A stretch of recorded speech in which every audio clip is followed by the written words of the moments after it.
He walked into the HOA office as a hired attorney, and Roy didn't even recognize him.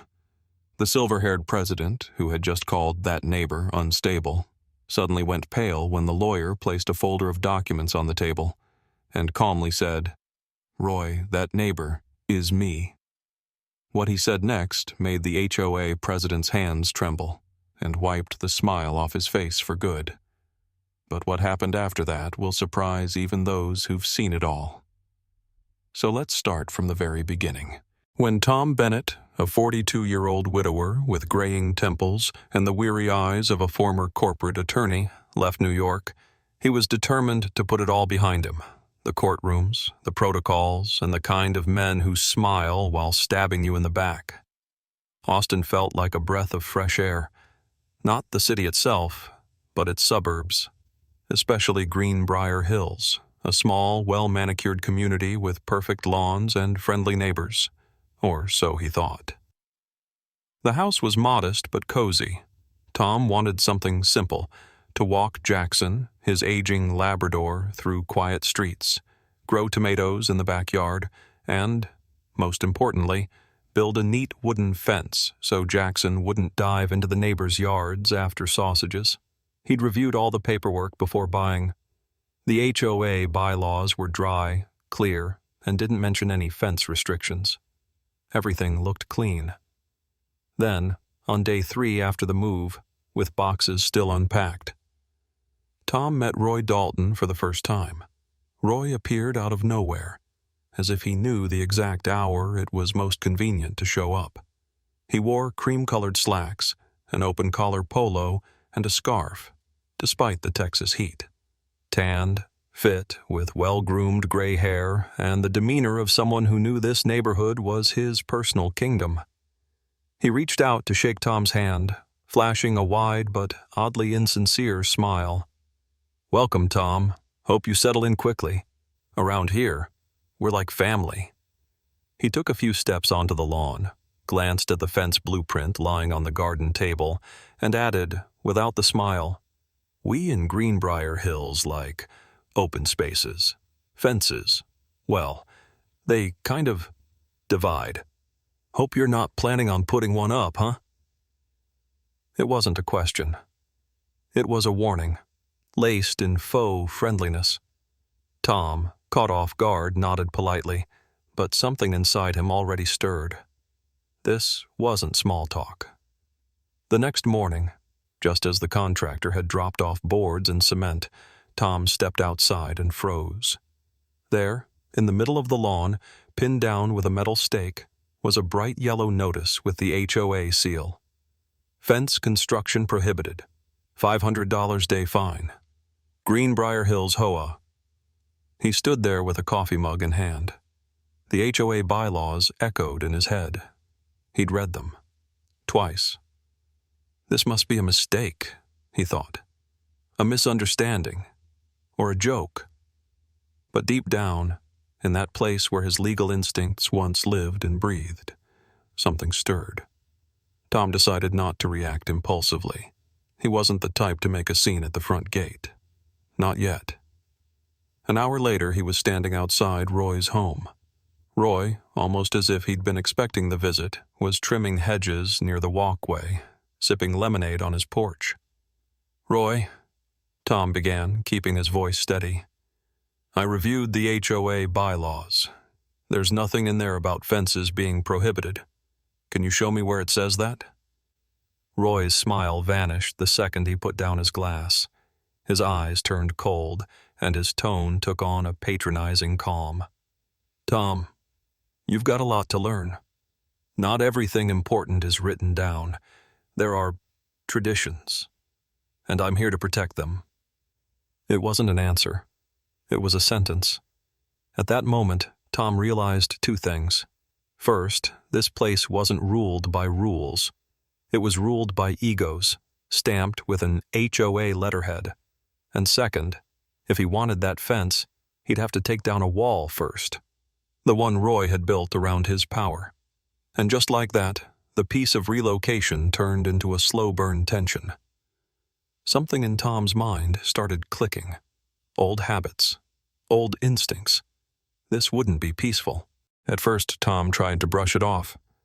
It's just a misunderstanding, he told himself. New guy in the community, a bit of friction, cultural vibes, blah blah. But within a week, it became clear. This wasn't a harmless hiccup. It was a full-on siege.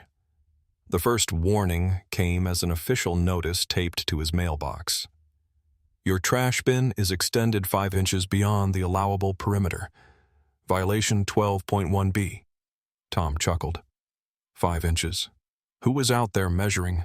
With a laser level? Next day, another note. Your garden hose has been left uncoiled.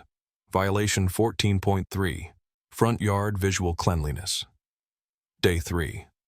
A complaint about Jackson. The dog he never let outside unsupervised had supposedly barked non-stop for more than 3 minutes in the morning, scaring children. Tom could feel his patience fraying. This wasn't rule enforcement. It was precision bullying. And Roy? Roy was orchestrating it with flair. The contractor Tom had verbally agreed with to install the fence suddenly backed out. Sorry, Mr. Bennett, the man said over the phone, sounding like someone with a boot on his neck. But we've decided to drop the project. Someone from the HOA board reached out. Said you're, problematic. Problematic. The word hung in the air like a sentence, vague, yet definitive. Then it got worse. The neighbors, people Tom had greeted every morning, shared muffins with, even walked dogs alongside, started avoiding him. Some turned away. One man who used to invite Tom to barbecues changed the subject and shut the gate the moment he saw him, even the kids. Little Ellie, who used to feed Jackson biscuits through the fence every morning, now passed by looking at the ground. Her mother watched Tom like he had a criminal record. It was a quiet exile, a slow erasure of the outsider. And Roy thrived in it. He strutted around the neighborhood handing out smiles, patting shoulders, talking about community values and the importance of tradition. He looked like a mayoral candidate, if the mayor were a smug little tyrant with a tan and an inflated sense of self. One day, walking past Tom's house, Roy paused and casually said, Don't take it personally, Tom. Some folks just don't fit in places like this. Greenbrier Hills is an elite community. It's about being part of something. Roy's smile was friendly, almost, but his eyes, ice cold. Tom said nothing. He just watched Roy stroll off, adjusting his scarf like he was giving an interview to himself. That evening, Tom spotted Roy speaking with another board member, a bald man in a golf vest named Charles. They stood by Tom's property. Roy pointed at something, gestured animatedly, and then both of them burst out laughing. It was short, contemptuous.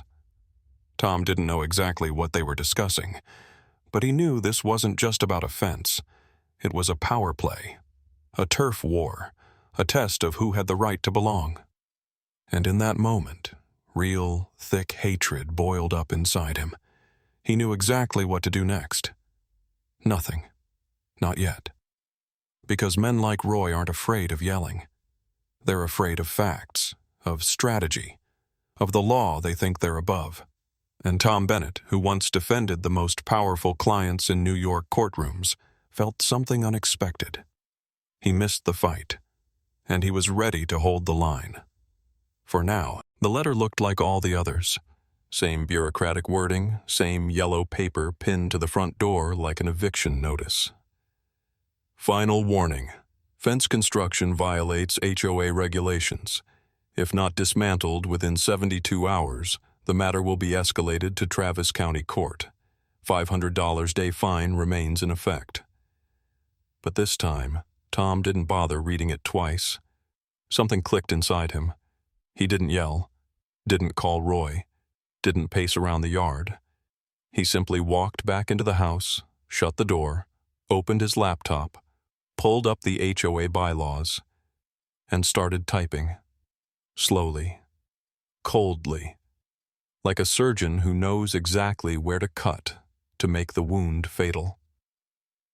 2 hours later, he had a 17-page document, annotations for every clause in the bylaws, references to Texas state property laws, court precedents, including a landmark 2021 Austin case where the HOA lost for overstepping its authority. This wasn't just legal analysis. It was a strike to the solar plexus. The next day, Tom started visiting neighbors. He didn't preach, he didn't rally, he just listened. And what he heard was louder than any protest. "They fined us for having a swing set in the yard. I was forced to repaint my house, even though the color was approved back in 2007.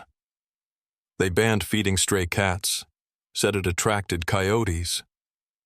Roy threatened to shut off my water if I didn't cut down my palm tree." People began signing papers, one by one, quietly, almost fearfully. The HOA had ruled them with fear for years, but now there was someone who wasn't afraid. A week later, Tom got word that Roy Dalton had officially filed a lawsuit in county court, HOA versus Thomas Bennett. But something even more interesting happened. The judge requested a list of all parties, and Roy was looking for an attorney. He had no idea Tom was a lawyer. To him, Tom was still just the grumpy neighbor with a temper and a stubborn streak. That's when Tom went all in. He sent a letter to Roy's office as a private attorney, signed T.R. Bennett, Esquimau. Legal representation in real estate and HOA matters. Just a pseudonym, just initials, an old trick, more powerful than a tailored suit. 3 days later, Roy agreed to a meeting. The irony? He was asking his enemy for help, not knowing who he was letting into the room. The HOA office looked like a mini dictator's lair.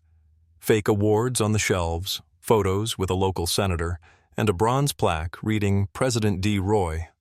"Nice to meet you, Mr. Bennett," Roy said without looking up. "We've got a problem with a certain uncooperative neighbor.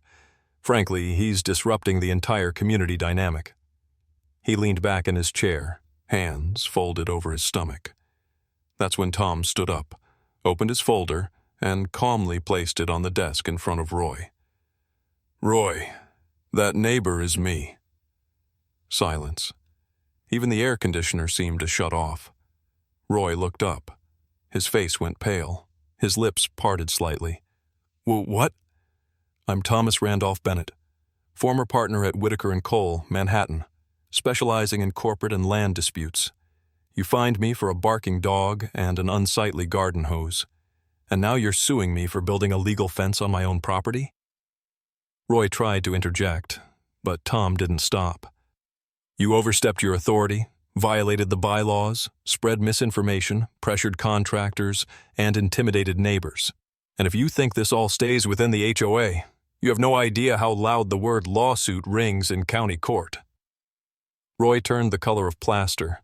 You're a lawyer? You planned this?" "No, Roy, you just picked the wrong guy to bully."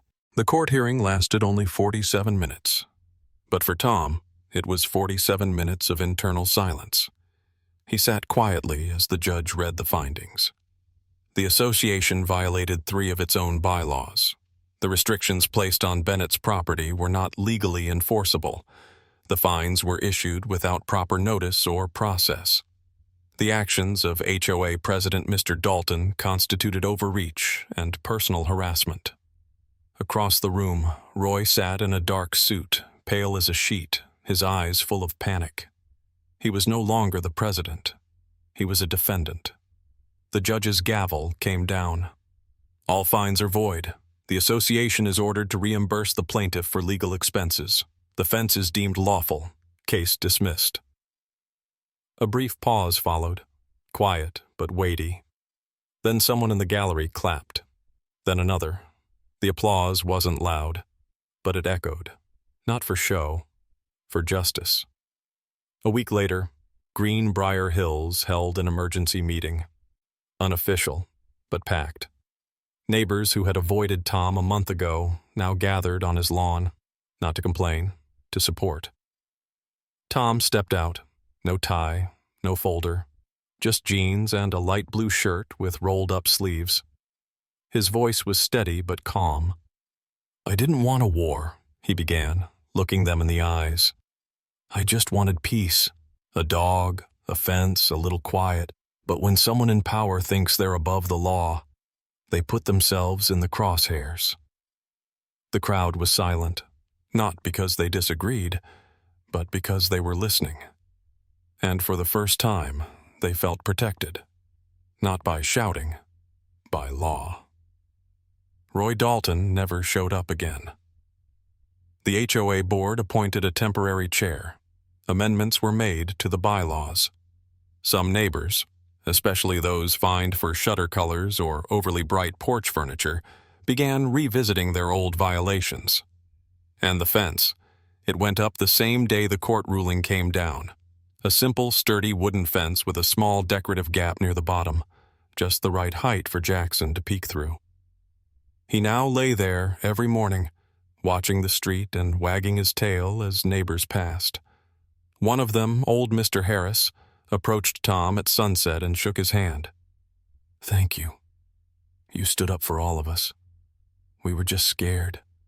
But you weren't." Tom nodded. He didn't feel like a hero. He'd just done what needed to be done. Not out of anger, out of principle. And as Jackson lifted his head, sniffing the air tinged with spring grass, Tom thought, justice isn't about speeches or war. It's when the law, even the simplest one, actually works. When fear fades and peace remains. He was no longer the outsider.